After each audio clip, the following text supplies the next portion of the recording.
Hoy voy a hablar de la expresión más difícil de explicar: el amor de Dios.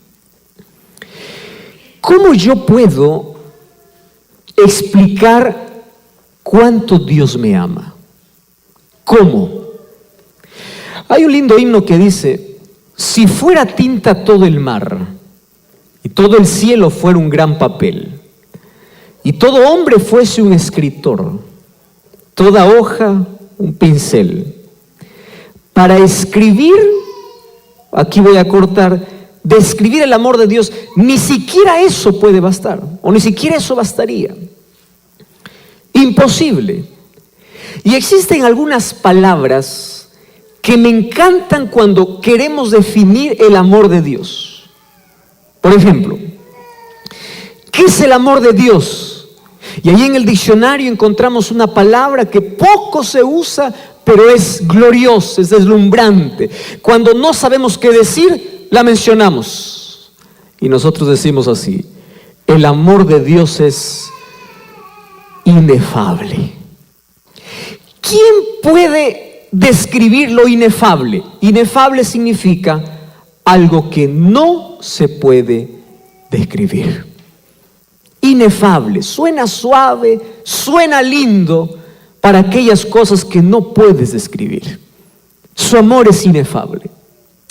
Otra de las expresiones que aparece para poder describir el amor de Dios es que el amor de Dios es inmedible. Los seres humanos medimos amor porque somos egoístas, ¿o no es así? Yo te amo mientras tú me ames. ¿Crees que no es así?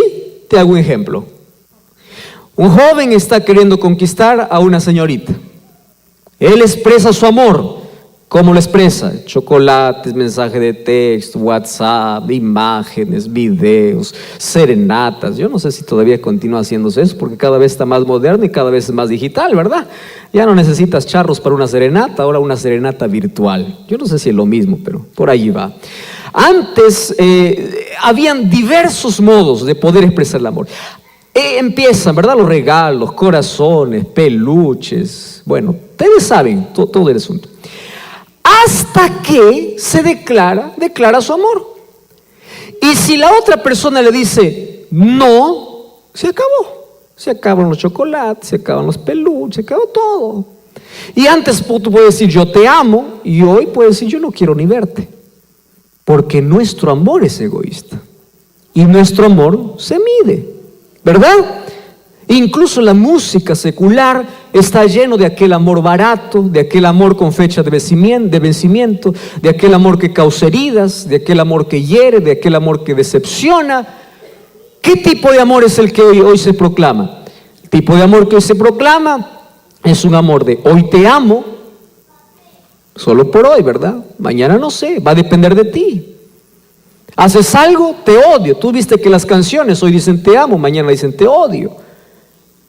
Y hoy hemos aprendido a usar todo descartable, incluso hacer hasta de nuestro amor algo descartable, hasta del matrimonio algo descartable.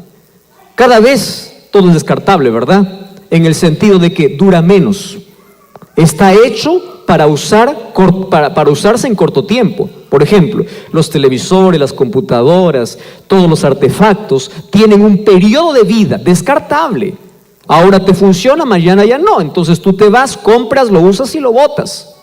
Antes las cosas estaban diseñadas para durar toda la vida. Hoy los focos de luz están diseñados para alumbrar solo una cierta cantidad de horas. Descartable.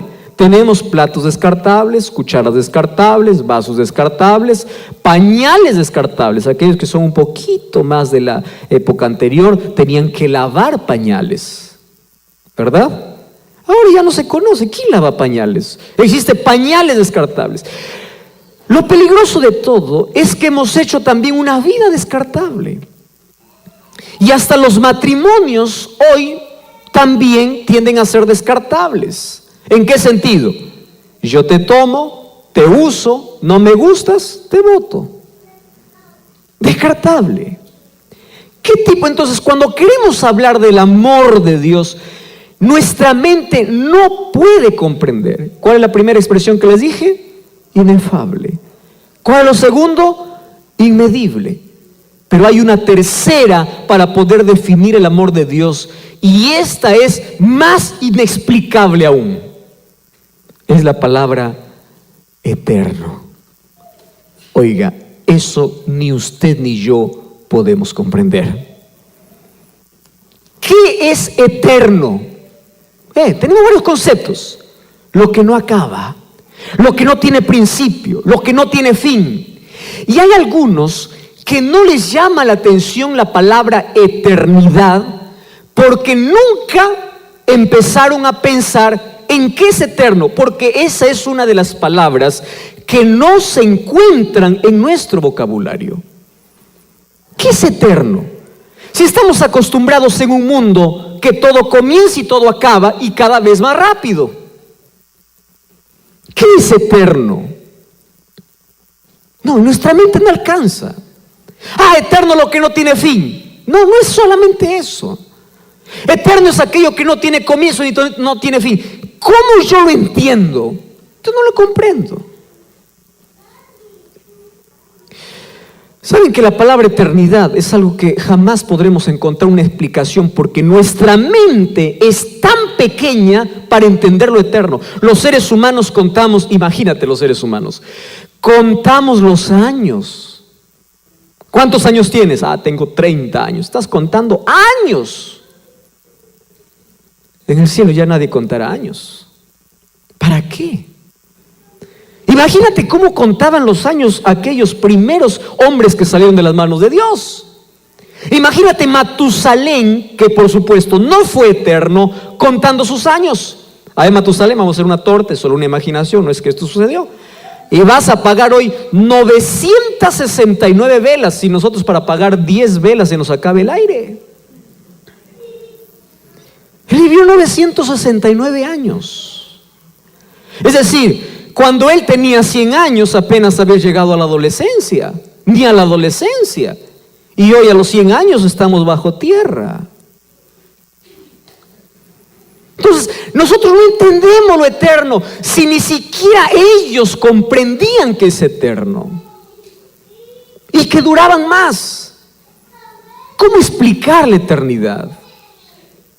Alguien ilustró, y me encanta esta ilustración, por eso yo la comparto siempre. Cuando alguien me dice, pastor, ¿qué es eternidad?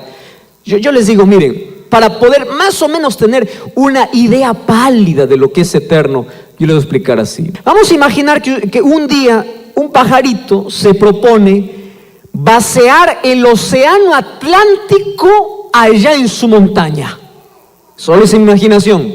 Entonces el pajarito mira el océano Atlántico y dice, yo voy a vaciar todo el océano aquí en mi montaña. Entonces un día se propone y viene al océano, y allí en el océano lleva una gota del océano a su montaña, y así va a venir cada 100 años a llevar una gota del océano. Ojo, cada 100 años una gota del océano. Yo te pregunto, ¿en cuántos millones de años terminará de vaciar el océano? Bueno, todavía no imagines. Cuando el pajarito termine de vaciar todo el océano, apenas habrá pasado un segundo en la eternidad. ¿Comprendes eternidad? No. ¿Qué cosa es el amor de Dios? Eterno. Inefable, inmedible, eterno. Es por eso que cuando Cristo mismo trata de explicar a Nicodemo el amor de Dios, ni siquiera Jesús pudo encontrar una palabra que la mente humana pueda comprender el amor. Por eso le dice a Nicodemo, porque de tal manera, ¿qué es de tal manera? No puedo explicarte, tú no me vas a comprender. Porque de tal manera amó Dios al mundo, ¿De qué manera? De tal. ¿Cómo que de tal? Que no entiendes.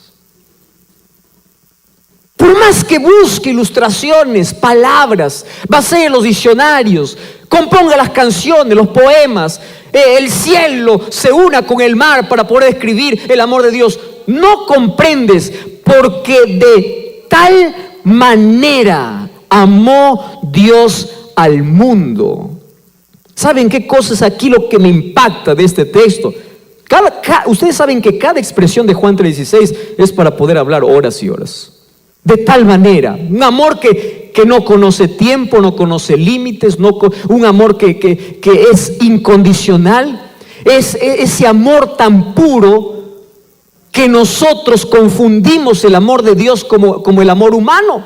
Hay personas que dicen: pastor, yo ya estoy tan hundido en el pecado, pastor, Dios no me ama. ¿Quién te dijo que Dios no te ama? Tú estás pensando que Dios te ama como las personas te aman, y no es así. Dios te ama a pesar de lo que hagas. Por eso es que su amor no se entiende.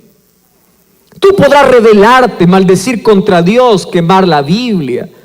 Tú podrás negar su existencia. Tú podrás hacer lo que quieras, pero aún así Dios te seguirá amando. Un amor que no conoce conceptos. De tal manera. Y otra cosa que me impresiona es el mundo. Oiga, esto es lo que más puede hoy tocar nuestro corazón. ¿Qué cosa Dios ama? El mundo. No dice Dios ama a los que creen en Él. No dice Dios ama a los buenos. No dice Dios ama a aquellos que van a una iglesia. No.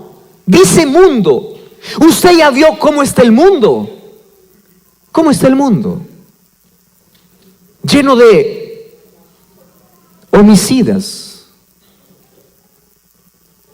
violentos, criminales. ¿Cómo está el mundo? Lleno de prostíbulos, inmoralidad. Y Dios ama a ese mundo a pesar de inmoral, violento, criminal, porque en este mundo está alguien a quien Él quiere salvar. Ahora mira, cuando dice que Dios ama al mundo, ¿Dios puede amar al mayor asesino de este mundo? ¿Sí o no? Sí. Eso tú no lo puedes entender. ¿Cómo Dios puede amar a aquel que hizo tantas cosas miserables en la vida, que hirió tanta gente, que quitó la vida de personas? ¿Cómo Dios puede amar? Es que eso tú no entiendes, pero Dios lo ama. Ya escuchaste de la oveja negra de la familia. En toda familia siempre una oveja negra, ¿verdad? Puede ser que esté hablando aquí para esa. Te ama, porque para Dios tú no eres la oveja negra. Para Dios tú eres su hijo, eres su creación. Dios te ama a pesar de el hecho de que estés en este mundo. Tú ya eres objeto del amor de Dios. Ahora, Dios ama al mundo, pero salva ¿a quién? Aquel que cree. Wow, aquí cambia el asunto, ¿verdad? ¿A quién Dios ama? Al mundo. Pero ¿a quién salva? A quien cree. ¿Cuál es la tercera lección que aquí me presenta Juan 3:16? Que la salvación es un asunto de decisión. Dios no creó seres humanos programados para obedecer. Dios creó seres humanos diseñados para amar. No fuiste programado. ¿Cómo Dios probaría a todo el universo que el ser humano tiene libertad? ¿Cómo Dios lo probaría? Colocándole una pequeña prueba. Porque es en la prueba donde uno elige qué quiere. ¿O no es así? Por supuesto. Y Dios no le colocó una prueba difícil. ¿Ustedes se dieron cuenta la prueba de lealtad que Dios le dio a Adán y Eva? ¿Por qué Dios colocó el árbol ahí en el centro del jardín? ¿Porque Él quería que ellos cayesen? No. Dios lo colocó porque era la única manera como sus criaturas podían elegir libremente. Era la prueba ante el universo que los seres humanos fuimos creados libres para elegir. ¿Cuál era la prueba? Mira, de todo árbol podrás comer. Ojo, ¿qué cosa dice? Todo. Menos uno. ¿Eso es difícil? No. ¿Sabes qué cosa hubiese sido difícil? Solo de un árbol podrán comer y de todos no. Oiga, eso sí es difícil. ¿No les parece? ¿Cuántas frutas tenía? ¿Cuántas cosas tenía en el jardín Adán y Eva? Tenía todo y todo a su disposición. Solo uno. Era la prueba de lealtad. Uno. No te acerques. Un día, un hombre me hizo una pregunta. Un joven me hizo una pregunta. Me dice, pastor, ¿no le parece que Dios fue muy injusto al sacar a Adán y Eva del jardín del Edén solo por comer un fruto? Y él me hizo pensar. Y él me dice así, mire, yo le voy a hacer una ilustración. Yo tengo una hijita, dice, de 6 años de edad. Vamos a imaginar, me dice él, que yo salgo para mi trabajo y allí en la mesa coloco 5 manzanas rojitas. Y yo cuando me voy, le digo, mira hijita, puedes comer lo que hay aquí en la olla, lo que hay aquí en la refrigeradora, lo que hay aquí, pero no me toques una sola manzana. Él me está poniendo la ilustración. Entonces, pastor, yo me voy para mi trabajo y cuando voy para el trabajo, yo todo el día estoy allá. Yo cuando regreso espero encontrar las 5 manzanas en la mesa. Muy bien. Resulta que mi hijita resistió la tentación 9, 10, 11, 12, 3, 4. 1 hora antes que yo venga, ella no resistió y agarró una sola manzana, mordió. Entonces yo regreso, miro que falta una manzana y le digo, ¿qué sucedió? Y ella me dice, papito, mira, tuve hambre. Entonces, mira lo que me dice. Yo como padre, porque amo a mi hija, pastor, yo no lo voy a botar a mi hija. Lógico, ¿verdad? ¿Tú harías eso con tu hija por un fruto? Por supuesto que no. ¿Dios entonces fue injusto? No, ahora te voy a explicar. El problema no era solo comer. Préstame atención. Porque si tú dices que Dios lo sacó solo por comer, no, tienes que ver el trasfondo. ¿Cuál era el trasfondo? Escúchame acá. Ya había un enemigo aquí en la tierra. ¿Quién era? Satanás, Lucifer, que había sido lanzado del cielo con una tercera parte de ángeles, porque ellos eligieron libremente separarse de Dios. ¿Qué cosa era pecado? ¿Recuerdan lo que les expliqué una noche? ¿Qué cosa es pecado? Separación de Dios. Ellos tenían también libertad, por eso es que los ángeles eligieron seguir a Lucifer. Imagínate, Dios no crea seres programados, Dios crea seres diseñados para amar. Muy bien, ahora te hago una pregunta. ¿Por qué Lucifer se rebeló en el cielo contra Dios? Por su orgullo, porque quería el trono de Dios, etcétera, etcétera. Pero hay una sola respuesta. ¿Sabes por qué fue lanzado del cielo? Porque él quiso ser como Dios. ¿Está bien? Muy bien. ¿Por qué Lucifer fue lanzado del cielo? Porque él quiso ser adorado mejor. Él quiso ser adorado como Dios. ¿Correcto? Por eso fue lanzado. Ahora, el querer ser adorado como Dios, ¿qué cosa significa? Sacar a Dios del trono y Él recibir la adoración. Eso significa. Y sacar a Dios del trono significa: yo soy mi propio Dios. Por eso fue lanzado de Lucifer del cielo. ¿Están de acuerdo conmigo? Isaías 14 lo menciona, Ezequiel también lo menciona. ¿Por qué fue lanzado del cielo? Correcto. Ahora préstame atención. Cuando Eva está cerca de aquel árbol, Satanás no solamente va a ofrecerle una fruta, que de paso que es del árbol que Dios prohibió. Satanás viene para ofrecerle su filosofía por el cual fue lanzado del cielo. ¿Por qué fue lanzado del cielo? Porque él quiso ser adorado como Dios. Ahora, vino a la tierra, o ya está en la tierra, y allí a Eva le dice así. Primero, con que Dios os ha dicho, coloca en tela de juicio lo que Dios dice, porque eso es lo que hace el diablo. Dios dice una cosa, el diablo siempre contradice. Dios dice acuérdate, el diablo dice olvídate. Siempre está en contra de Dios.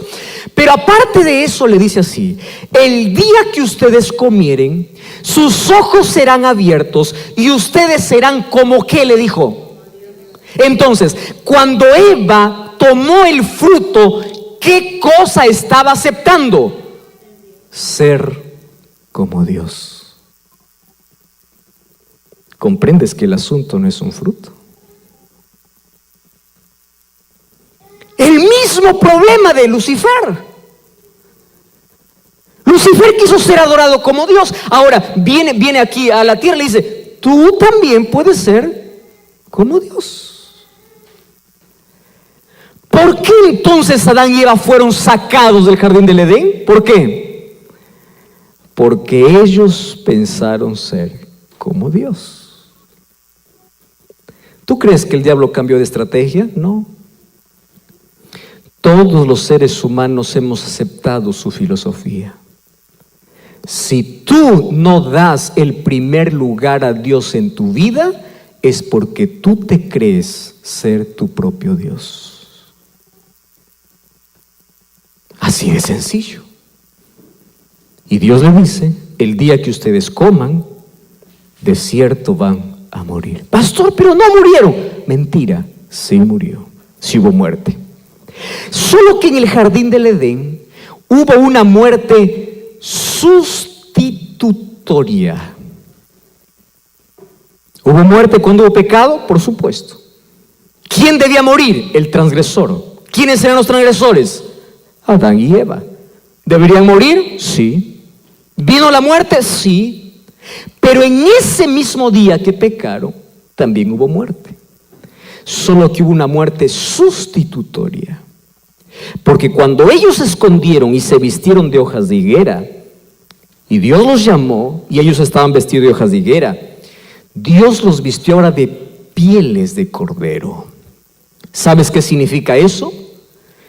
Que por primera vez ellos vieron morir a alguien en su lugar. ¿Quién era? Un cordero. Inocente. ¿Quién debía morir? Ellos. ¿Quién murió? Un cordero. Imagínate el dolor de la primera muerte. Cristo mismo sacrificando el primer cordero, diciendo: esta es la consecuencia del pecado, la muerte, solo que ustedes merecen morir. Y yo sabía que en algún momento ustedes iban a fallar. Por eso es que en la eternidad, antes de que en el cielo o antes de que en la tierra se diga haya luz, Dios dijo haya cruz.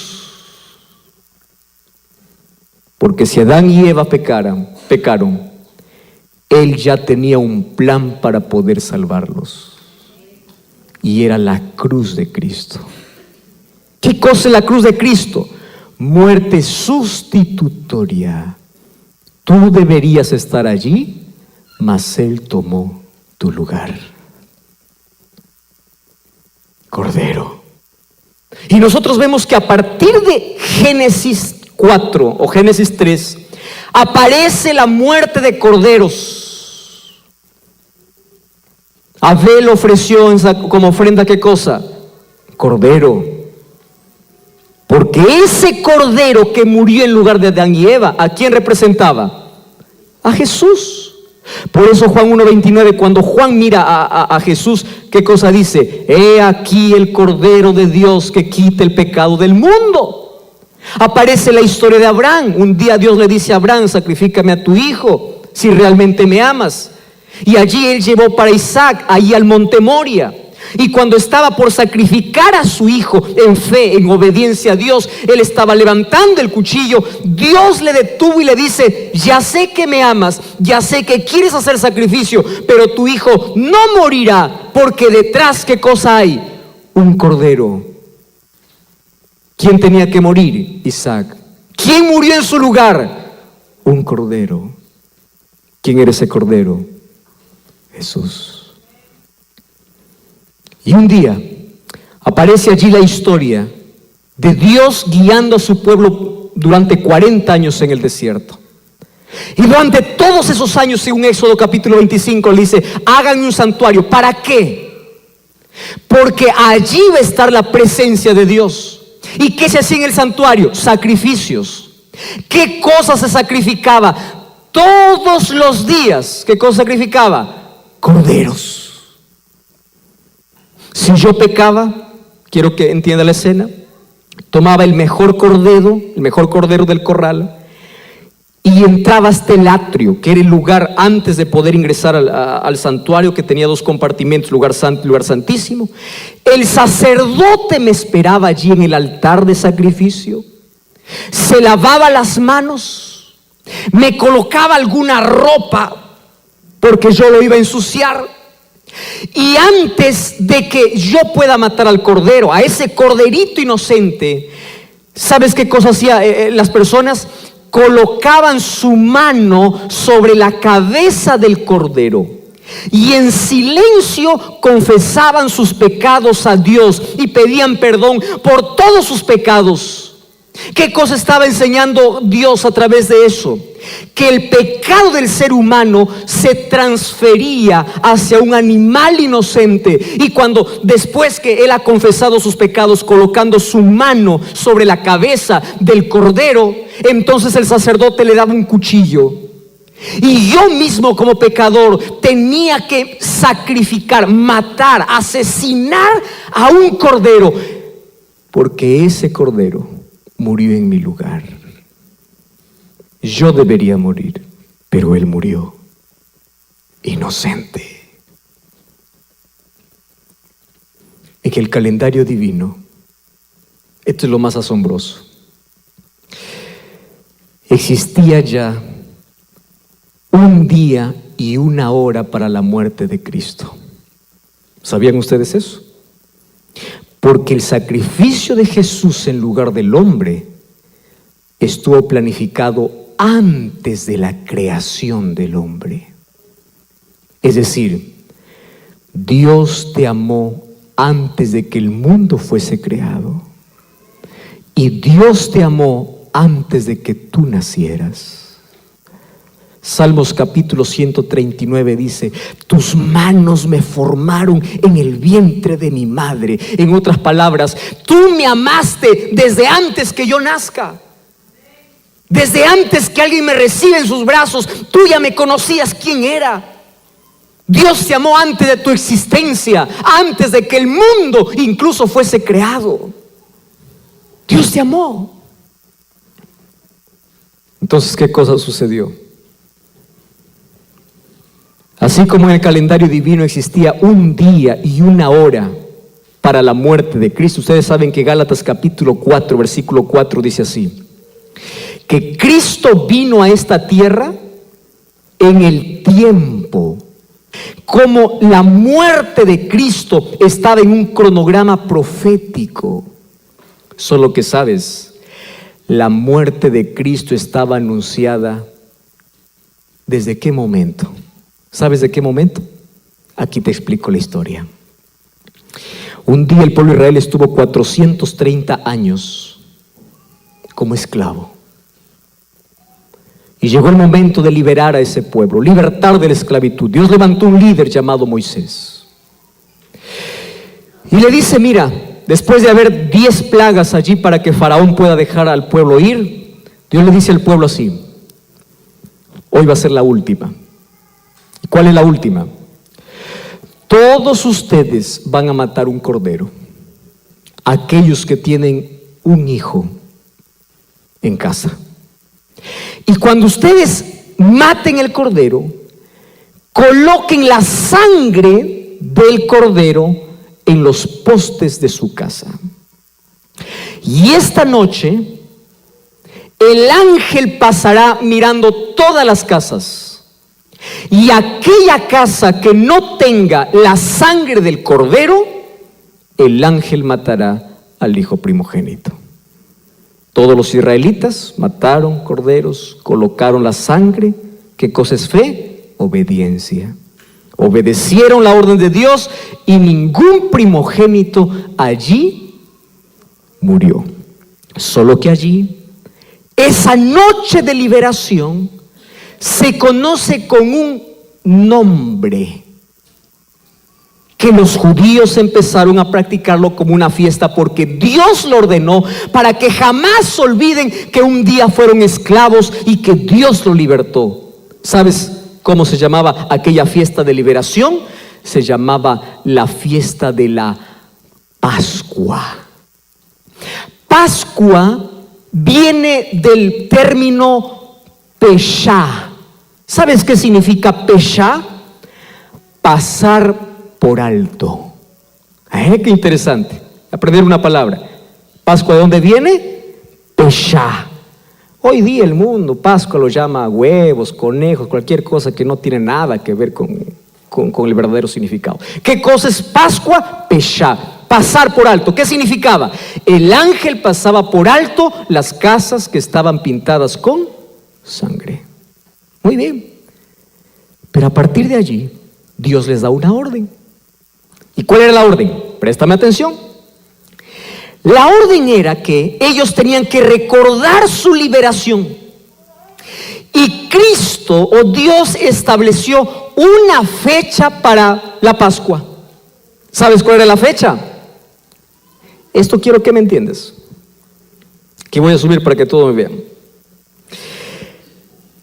En el día 10 de Nisan, ¿qué día dije? 10 de Nisan, tenían que separar un cordero. Voy a repetir esto, ¿En qué día tenían que separar? 10. En el día 14, ese cordero tenía que morir. ¿Qué día tenía que morir? 14. Y en el día 15, ese cordero muerto tenía que ser comido. Voy a hacer aquí un examen, ¿está bien? Eso está en la Biblia, y después ustedes pueden comprar todo eso. Esa fiesta era la fiesta ¿de qué? De la Pascua. ¿Qué consistía? Ellos ahí comían hierbas amargas, panes y levadura, recordando la liberación que Dios les había dado. Muy bien, ¿qué sucedía en el día 10? Se separaba el cordero. ¿Qué sucedía el día 14? Moría el cordero. ¿Qué sucedía el día 15? Era comido el cordero. ¿Lo aprendieron esa fecha? Muy bien. ¿De qué mes dije? Nisan. No se olviden eso. Y durante todos los años, los israelitas, día 10 separar el cordero, día 14 matar, día 15 comer, y de ahí se contaba el primer día hasta los próximos 7 días. Eran fiestas sabáticas, o de reposo, de descanso, o de independencia. ¿Correcto? Recordaban su liberación. Eran fiestas que ellos recordaban la manera como Dios los había sacado. Una vez más, ¿qué día se separaba el cordero? 10. ¿Qué día se mataba? 14. ¿Qué día se comía? 15. Muy bien. Jesús llegó. Escúcheme acá. Jesús llegó. Estuvo 3 años y medio aquí. Llamó a sus discípulos, hizo milagros, anunció el reino de los cielos. Y la Biblia dice: llegó el tiempo. A mí me encanta esa expresión. Y Jesús no subía a Jerusalén, dice, porque su tiempo no había llegado. Pero un día Él dijo, vamos para Jerusalén, porque sabía que su tiempo llegó. Shh, aquí atención. Jesús entonces entra a Jerusalén montado en un burrito. Y en ese día, que se conoce hoy como Domingo de Ramos, multitudes quieren coronarle como rey, colocan sus mantos, colocan allí hojas de palmera y dice, Hosana, Hosana, bendito el que viene en el nombre de Dios, Hosana al Hijo de David. Jesús pasa allí para Jerusalén y después, porque Él huye, porque lo quieren coronar como rey, llora por Jerusalén. ¿Qué día fue? Domingo. ¿Ustedes sabían qué fecha Jesús entró para Jerusalén? Entró un 10 de Nisan. ¿Qué cosa se hacía el día 10? Se separaba, ¿qué cosa? El cordero. ¿Qué día Jesús entró a Jerusalén? Un día 10.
De Nisan.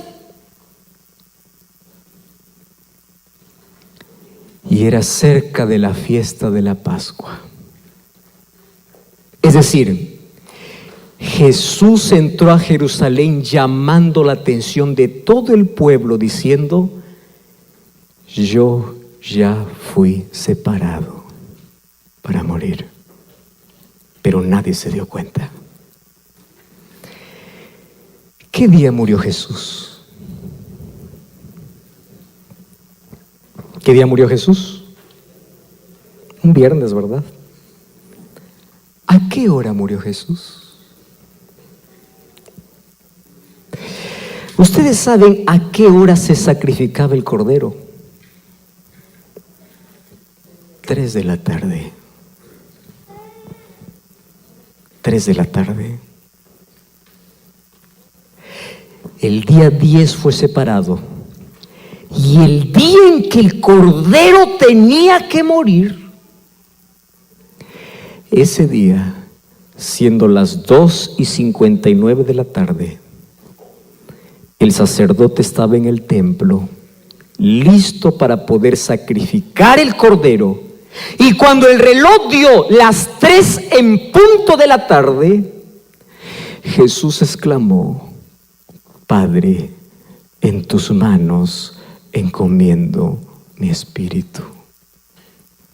El velo del templo se rasgó en 2. La tierra tembló. Cristo murió como el verdadero cordero sacrificado desde el jardín del Edén. Mas Jesús murió un 14 de Nisan del año 31 a las 3 de la tarde, que para nosotros en nuestro calendario sería un 26 o un 27 de abril a las 3 de la tarde del año 31.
día exacto, a la hora exacta,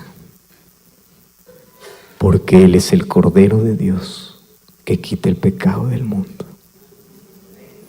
Y porque de tal manera amó Dios al mundo. Queridos, si Cristo murió de la peor manera como un ser humano puede morir. Tú sabes que una de las peores maneras de causar sufrimiento al ser humano era una muerte